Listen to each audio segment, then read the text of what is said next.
they were so focused, as the surveillance cameras tell us, focused, moving, but not drawing attention to themselves, but really not thinking about anything else.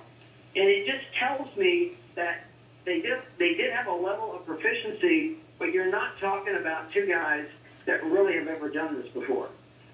Okay, I just want to check in one more time now with Lindsay Davis down on the street there, because if you can, Lindsay, I know there's police chatter all around you, and again, we're watching these remarkably calm police officers trying to figure out what they know that we do not at this moment.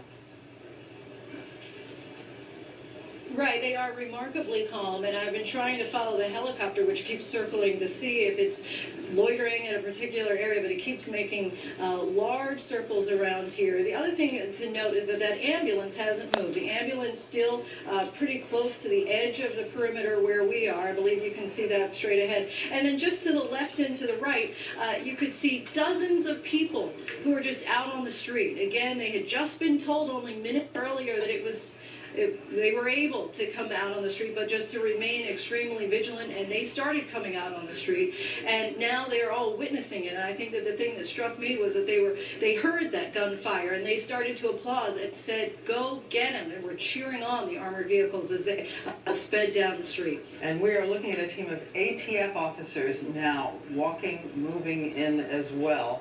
As we continue to watch these pictures, let's go to ABC's White House correspondent Jonathan Karl, who is there at the White House where, of course, the president has been keeping sentry as well. John. Diane, it has been a tense day, a tense week at the White House. We've just been told that the president spoke via telephone with Russian President Vladimir Putin. Of course, both of these brothers Russian-born. Interesting thing about the readout of that call that we've been given by White House officials here is it says that the president, during the course of that conversation, praised the close cooperation that the United States has received from Russia on counterterrorism, including in the wake of the Boston attack. In other words, Diane, clearly the Russian government has been helping with this investigation of these brothers, both, of course, born in Russia. And again, we had heard earlier that there might be some possibility, this was from the mother of the two men, that there had been some possibility that they had been tracking at least the older brother at one point and then stood down?